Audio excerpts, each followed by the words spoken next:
From Sudan's People's Liberation Army to South Sudan People's Defense Force, the headquarters in Bilfam, Juba. This is South Sudan's National Army, known for its war-hardened warriors that are recorded by their suicidal warfare that resisted oppression since 1956. South Sudan's People's Defense Force is a generation of South Sudan's liberators that fought for over 21 years to attain independence, saluted by every generation that lived after 1983. 16th of May is the birth of Splm, Spla. All the ranks gathered here have a share of their stories to tell in the past 37 years of their service as soldiers in the front lines. 37 years of both achievement and challenges. The 37th year of Splm Spla for JJ Okoth is a great achievement in his military career that had dedicated his time and all his useful life. In this year, he walks behind a guard of honor, not again as the ordinary soldier following orders, but an overall boss of an army he served since his teenage life.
As Splm Spla reflects on its achievement and challenges in 37 years of existence, South Sudan new Chief of Defense Forces was sworn in as the sixth in the line of Sspdf leadership.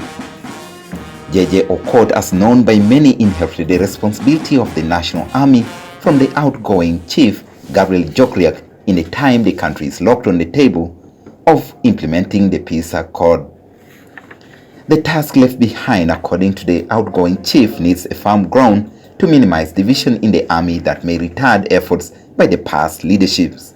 I am so delighted and appreciative for your appointment as the Chief of Defense Forces, knowing that our gallant army is in a very safe hand of an intellectual, revolutionary, fighter, tested, war-hardened, and able commander who can deliver and has the capacity to lead the Sspdf Spla to the next level.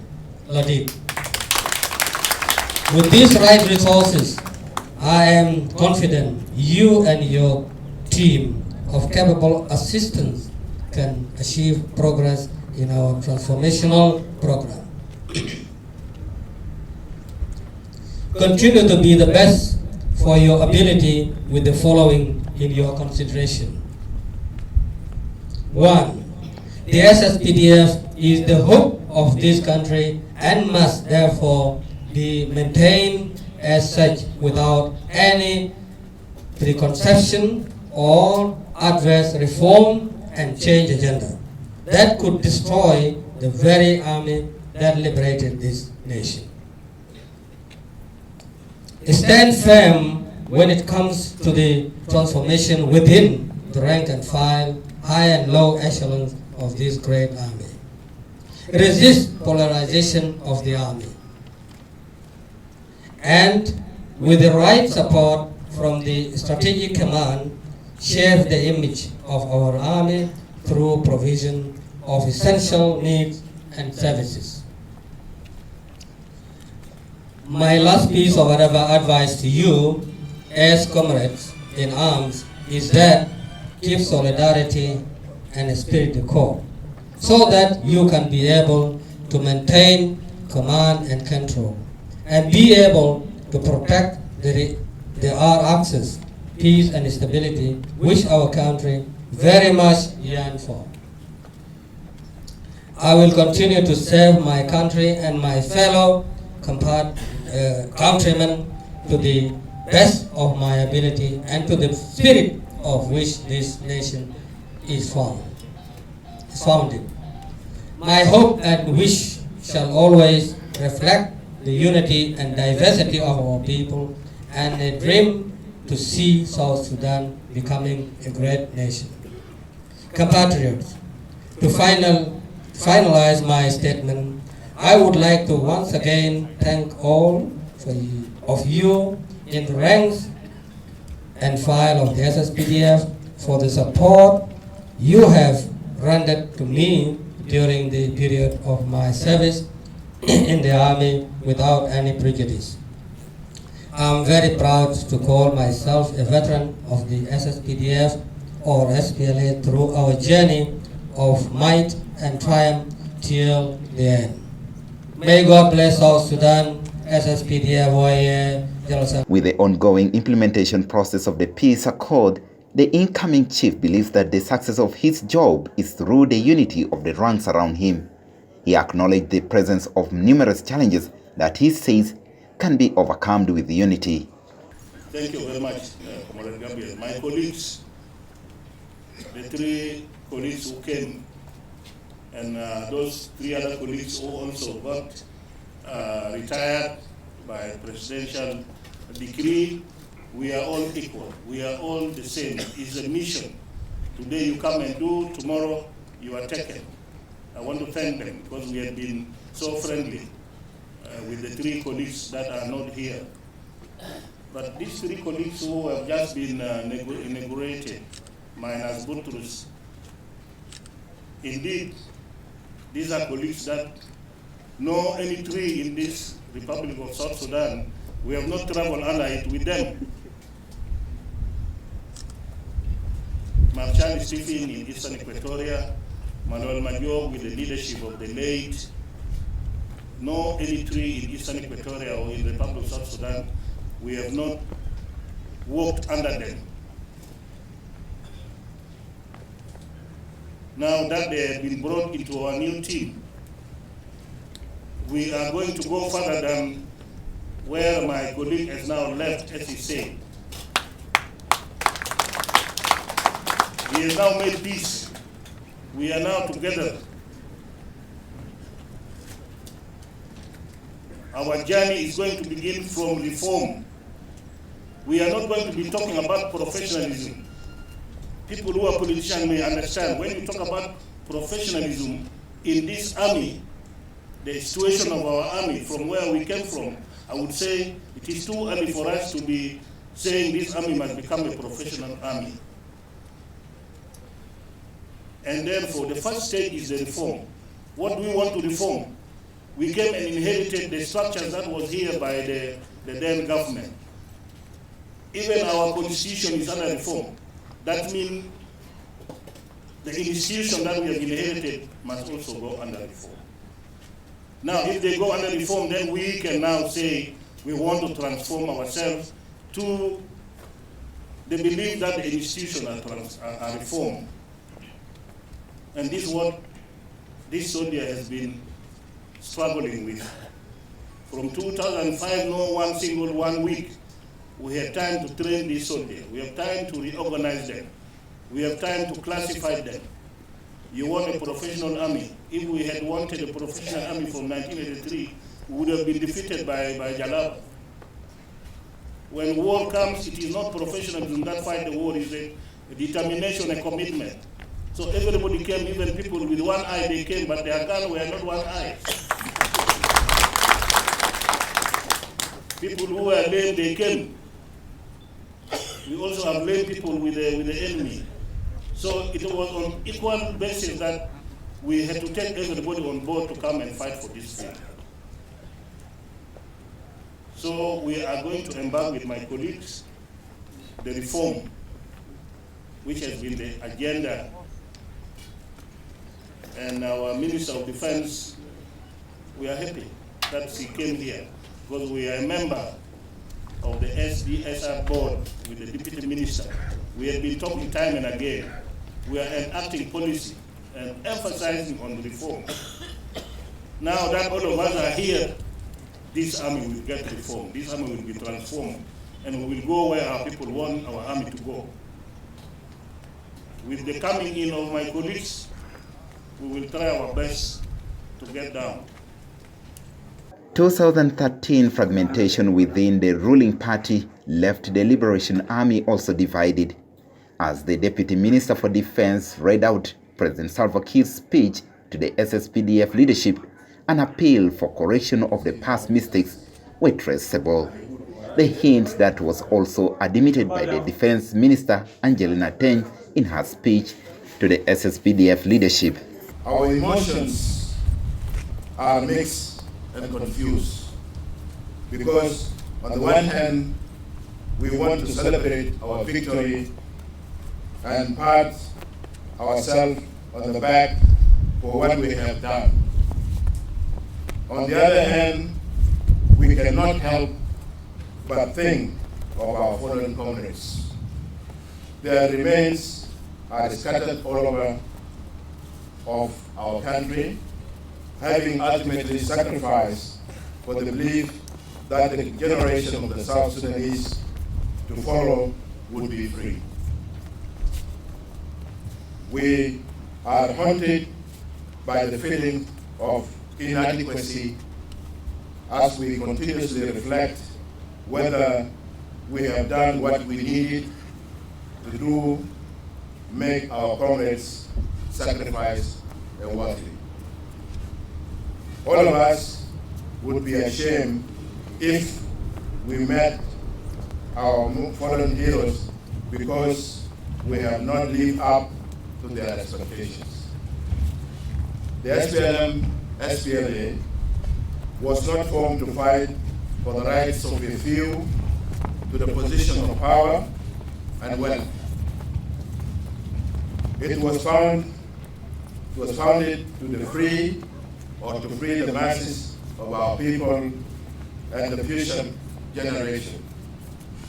The last 6 years of the conflict and power struggle have been complete betrayal of our revolutionary ideals, principles, and purpose. We admit mistakes are inherently human, and we have the revitalized peace agreement on the resolution of the conflict in the Republic of South Sudan known as 2018 to correct our mistakes and get back on track, casting aside personal ambition and interest and focus on the Republic interest, the country interest first. Those of us entrusted with the responsibility to lead must do with a great sense of humility and duty and give our people hope. The banner of freedom, justice, progress, under which many lives were martyred, must continue to guide our actions. We must now shift our focus away from old enemies to a new enemies. These new enemies are illiteracy, poverty, disease, underdevelopment, and famine. We must end for once the annual threats of famine and hunger in South Sudan and give the World Food Programme and organization alike a break. We must begin to take the responsibility for feeding our people from our land. We have no excuse to allow the world to feed our people indefinitely. The time has come now to end this and to use our military peace time, to use our military for peacetime purposes such as food production and road construction. I want the Ministry of Agriculture to activate the Agriculture Master Plan and make food security a reality and collaborate with the Ministry of Defense on this initiative. To achieve food security, we must end all forms of violence in this country, whether it is communal violence or political violence. Enough is enough. The peace we must pursue at all costs and to silence all the guns, as this is the demand of our people in order of the African Union and the world. I therefore call upon the Sspdf, the Spla, SOA, South Sudan, SOA, especially NAS, to observe the terms of Rome Declaration and resolution strictly, particularly the ceasefire provisions. We must close all the files of war and open new files of dialogue and peaceful resolution of the grievances. This option is cheap, fast, and saves lives. While the threat of hunger looms large, what is more threatening now is the fast spreading of COVID-19 pandemic. As a government, we acted quickly to warn our people and impose travel restrictions, both internally and externally, to prevent coronavirus COVID-19 from entering South Sudan. Unfortunately, despite all these efforts, the enemy is already here with us. I want to recognize also the fact that our outgoing chief had led under very difficult circumstances when this country was fighting itself, when brother was fighting brother. You can imagine such leadership. You cannot talk about it the same way we talk about our liberation struggle from the Republic of Sudan. It's a different kind of struggle. It's a very painful one. He led the army through that. It takes a kind of special courage. You've seen this courage that he demonstrated today here. Just lost his beloved brother. And I did not notice this when I saw him this morning. In fact, he did not even disclose that to us. But he stood tall, despite his grief, and gave this occasion what it deserved. This is a special courage.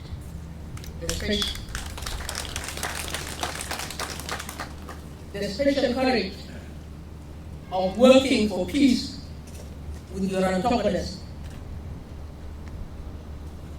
They move as the chair of JGB,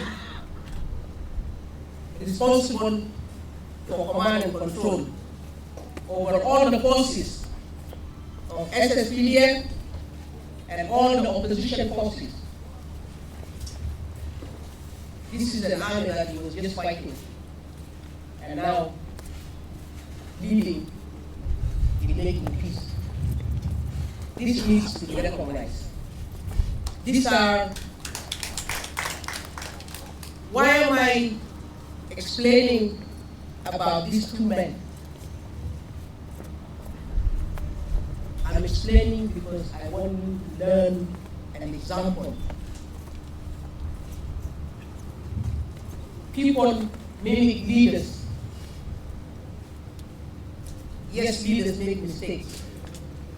No doubt, each and every one of us has made their fair share of mistakes. But it's always good for us to highlight what the younger generation can live up to. The younger generation needs a soldier for them to say, I want to be like him. I want to join the army. I want to protect my nation. This only happens when we highlight this and we live an exemplary leadership. I salute both of them, and I want us to learn from that. Now, for the new CM, JJ Opa. Post-conflict comes with its own challenges. Many of those. But I also want to recognize that post-conflict comes with many opportunities. This agreement is an opportunity. As you just mentioned, that we have discussed a lot. We have done together security assessment of the challenges of our security sector in our country. The kind of actors, the players, we together analyze all the armed forces, the organized forces. In fact, we're very much aware of what the challenges are. Now is an opportunity for the incoming CM for us to move and see to it that we do our very best together to find ways of addressing these challenges.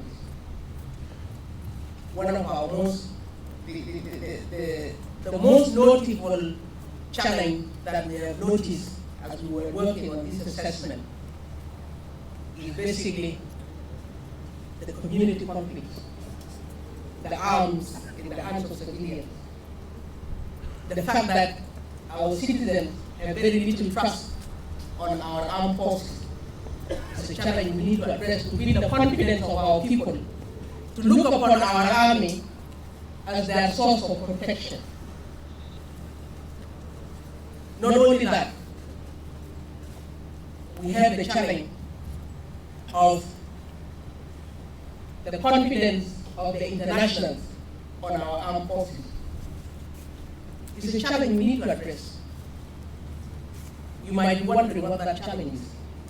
The fact that there's an armed embargo on us, it means we have an uphill struggle to prove to the rest of the world that this arms embargo can be removed and that we are an army worthy of trust to become part and parcel of all the regional and the international forces that are providing regional and international peace.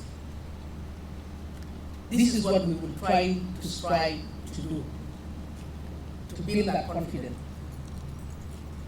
to show that we can actually deliver. We are not going to try and be defensive, but we should be open to learn. Why are we being seen as not trustworthy? We want to learn. These are some of the challenges and some of the opportunities. You hear from the songs the glory of the Spla, the glory of that gallant force that brought the independence. That is the glory of those heroes and heroines. What about our glory currently? This we have to do ourselves. The glory currently. Rwanda has done it. Many other nations have done it. I'm aware of the challenges. We are part of the East African region. But we need to reach that level by way of paying. Our army's welfare is what will bring that dignity. To ensure that the education of the army's family and your own education within the army, you should have that opportunity. Zimbabwe did it. People who struggled for the liberation of Zimbabwe went to the bush and fought as teenagers. They are now consultants who were using some of those experts here in our own country because their army has educated them. We have that. You heard from JJ. We have that. We need to take care of the well-being of our army. Now we are usually faced and told that the army is deforesting our countryside. We need to provide enough so that our soldiers don't find the need to have to go and cut down charcoal. Our heroes, our veterans, we need to have a good enough exit strategy for the martyrs. But we can only do this, Your Excellency, the President, we can only do this with your hand. We can only build this glory with the help of our government. This army is strong enough, it has the will, and it can do wonders. We can stand proud. We can stand proud in this region, and we can stand proud in the world. And we can be a peacekeeper. We have all of that, but we need the support of our political leadership. We need the support of our political leadership to ensure that we achieve all of those. We do recognize that the process of transformation has started long ago, but because of some of these challenges, it has not been fully achieved. We hope that by the end of these 3 years, we would have put the first stones and the first building blocks for this transformation and for the professionalization of our armed forces. We give them the right skill. With this, I once again want to congratulate the people of South Sudan for May 16. I want to congratulate the Army, Sspdf, and in fact, as we anticipate the graduation of the new unified forces, I want to congratulate all the forces for this new appointment and for this new beginning. And I thank you, and I thank His Excellency the President. Thank you. South Sudan has witnessed a series of divisions that has retarded the country's prosperity. As the Splm-SPLA marks the 37th anniversary, implementation of the revitalized peace deal is seen as another chapter to reform, transform, and professionalize the National Army.